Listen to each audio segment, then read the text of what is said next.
Hey everybody, this is Nick from Android Headlines, and this is the LG V10.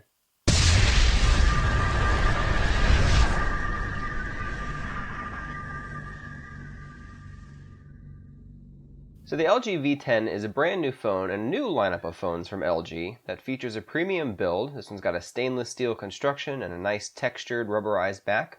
On the bottom you're going to find your micro USB and headphone ports as well as the speaker. And on the back is your fairly traditional LG button setup at this point, with the exception of the power button now being a fingerprint scanner. So they're kind of moving in with the fingerprint trend of this year. So you'll notice from the skin that it's very similar to a lot of other LG phones since the G3, and even now they've updated the G2 to reflect this look as well. The big difference here is that it's running Android 5.1 Lollipop. So some of these other LG phones out there might only be on 5.0 Lollipop, but this one is on the latest for now until Marshmallow releases in a couple of days.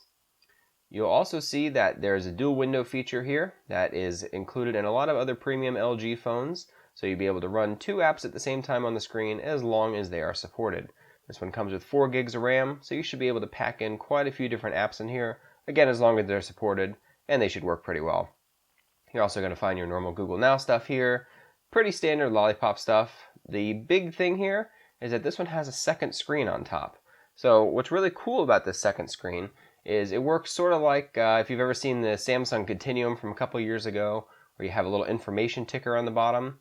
This one though is more customizable, so you can figure out if you want to do different things when the screen is on or off. So while it's on, you have options to do things like app shortcuts, doing different information on the ticker, so things like weather information, maybe some messages. For the app shortcuts, you can pick any app that's installed on the phone.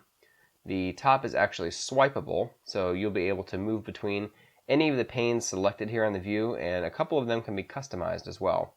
So you'll get your calendar updates, basically just a place to find information so you don't have to constantly navigate throughout different parts of your phone. This one's powered by the Snapdragon 808 processor. That's the same one you'll find in the G4.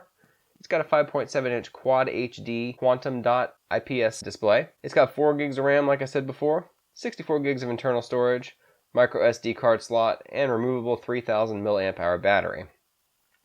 Now when the screen is off, it acts more like a ticker, which is pretty cool. So it'll show time, date, you can put a little signature on there if you want, things like that. Also get quick access to the camera, and while you're in the camera interface, it even works for changing different modes so you don't have to constantly move between different screens again. The fingerprint scanner is fast and accurate. It takes a little longer than the Nexus one to set up, but it's just the power button on the back that you'll press, and once you have that set up, it works really, really well. So this one's going to be available pretty soon on T-Mobile, Verizon, and AT&T. Hope you enjoyed the video. Thanks for watching.